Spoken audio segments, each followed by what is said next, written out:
मसूरी आ रहे हो और बाइक रेंट को लेकर परेशान हो तो ये वीडियो सिर्फ आपके लिए, क्योंकि आज की इस वीडियो में मैं आपको बाइक रेंट से रिलेटेड सारी इन्फॉर्मेशन देने वाला हूँ। मतलब अगर आपको स्कूटी रेंट करनी है तो उसके प्राइसेस क्या रहेंगे, बाइक रेंट करना है तो उसके प्राइसेस क्या रहेंगे, डॉक्यूमेंट्स कौन से देने हैं, पिक एंड ड्रॉप की सर्विस का क्या चार्ज रहेगा। मतलब स्कूटी और बाइक रेंट से रिलेटेड जितने क्वेश्चन हैं सबका समाधान आपको आज के एक ही वीडियो में मिलने वाला है। तो मुझे पहली बार देख रहे हो और ऐसे ही ट्रैवल और होटल की वीडियो देखना पसंद है तो मुझे सब्सक्राइब कर लो और मुझे इंस्टाग्राम पे भी फॉलो करना मत भूलना, क्योंकि वहाँ पे आपको रेगुलर वीडियो देखने के लिए मिल जाए। नमस्कार, मेरा नाम है विशाल सिंह और आप देख रहे हैं मेरा चैनल लव टू ट्रैवल विशाल। तो देखो, स्कूटी रेंट से रिलेटेड सारे क्वेश्चंस के आंसर्स आपको मिल जाएंगे। मेरे साथ है भैया जो कि स्कूटी रेंट देते हैं। फिलहाल जिस सिस्टम में मैं रुका हूँ यहाँ पे लोगों ने नीचे स्कूटी रेंट करी है। तो भैया सबसे पहले अपना नाम बता दो आप। आदर्श प्रकाश। आदर्श भाई स्कूटी रेंट कराते हैं। क्वेश्चंस की बात करें तो अपन सारे क्वेश्चन इन्हीं से करने वाले हैं। तो आदर्श भाई सबसे पहले ये बताओ कि जो अपने पास बाइक्स और स्कूटीज़ रहती हैं उनका प्राइजेस वगैरह क्या क्या रहता है। मतलब जो स्कूटी हैं उनका प्राइस क्या रहेगा, बाइक के प्राइसेस क्या रहेंगे। ये स्कूटी का है 500 सुबह के 8 बजे रात के 8 बजे तक। ठीक है। और बाइक का प्राइस है 1200 से 1000 तक। हाँ, मतलब 1000 से 1200 जैसी बाइक्स वो लोग लेते हैं। तो नेक्स्ट क्वेश्चन कि अगर मान लो जैसे बाइक हमें रेंट करनी है, ठीक है, तो जैसे हम लोगों को पता है कि डीएल कंपलसरी है, तो डीएल सॉफ्ट कॉपी रहेगी, हार्ड कॉपी रहेगी। सेकंड थिंग, अगर डीएल नहीं है तो उस केस में क्या डॉक्यूमेंट देना पड़ेगा। पहले आप डीएल वाला क्लियर करो हमें। डीएल वाला अगर डीएल है तो डीएल दे दीजिए। अगर आपके पास डीएल नहीं रहता है तो ओरिजिनल आधार कार्ड और मोबाइल नंबर लेते हैं हम बस, और कुछ नहीं। ओरिजिनल आधार कार्ड आपके पास जमा होगा। जमा होगा नहीं, नहीं, हम सिर्फ फोटो खींचेंगे अपने फ़ोन से। अच्छा, अगर मतलब ड्राइविंग लाइसेंस है तो वो फ़ोन से भी चलेगी, लेकिन अगर ड्राइविंग लाइसेंस नहीं है तो आपको उस केस में ओरिजिनल आधार की फ़ोटो देनी पड़ेगी।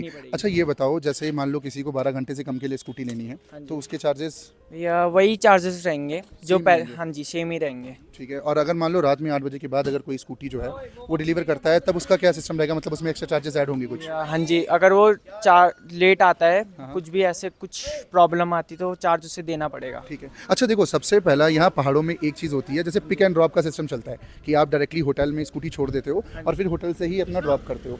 तो उसका सिस्टम क्या रहता है, उसके कुछ चार्जेस रहते हैं, या पिक एंड ड्रॉप के लिए मान लो वो आपको कहीं से भी मसूरी में फ़ोन करें आप डिलीवर कर दोगे।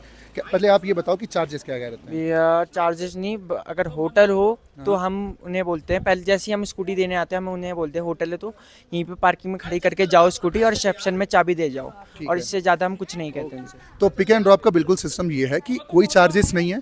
ठीक है, वो पिक एंड ड्रॉप जो है वो आपका उसमें स्कूटी रेंट में ही इंक्लूड रहेगा। और बाकी देखो, पिक आपको डायरेक्टली होटल में मिल जाएगी, ड्रॉप के लिए आप डायरेक्टली होटल के रिसेप्शन पे ही चाबी छोड़ दोगे, वहीं से आप लोग अपने हिसाब से कलेक्ट कर लेते हो।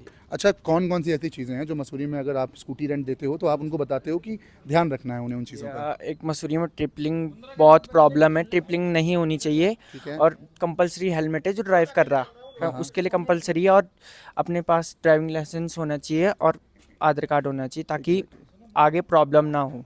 तो अगर स्कूटी रेंट कर रहे हो तो पहले तो ट्रिपलिंग नहीं करना है, दूसरा हेलमेट लगा के करो, और तीसरा ड्राइविंग लाइसेंस आपके पास होना चाहिए। अगर चालान कटते हैं स्कूटी के ऊपर तो वो पेमेंट करना पड़ेगा ना। हाँ जी, आपको ही करना पड़ेगा पेमेंट जो जिसके पास स्कूटी है। चलो ठीक है, thank you for your time भैया, बहुत बहुत शुक्रिया जो आपने इतना समय दिया। तो ये सारे क्वेश्चन थे जो कि आप लोगों के थे अभी तक स्कूटी को लेकर, शायद क्लियर हो गए होंगे। और भी कोई क्वेश्चंस रहते हैं तो आप मुझे कमेंट बॉक्स में बताओ, वहाँ पे आपको रिप्लाई मिल जाएगा। भाई का नंबर चाहिए मुझे, सीधे इंस्टाग्राम पे डीएम करो, मैं इनका नंबर सेंड कर दूंगा। ये लोग आपको बता देंगे कि विशाल भाई के थ्रू नंबर मिला है, तो डायरेक्टली आपको और भी आराम से चीज़ें उसमें इंक्लूड मिल जाएंगी। ठीक है, चलो। Okay, thank you.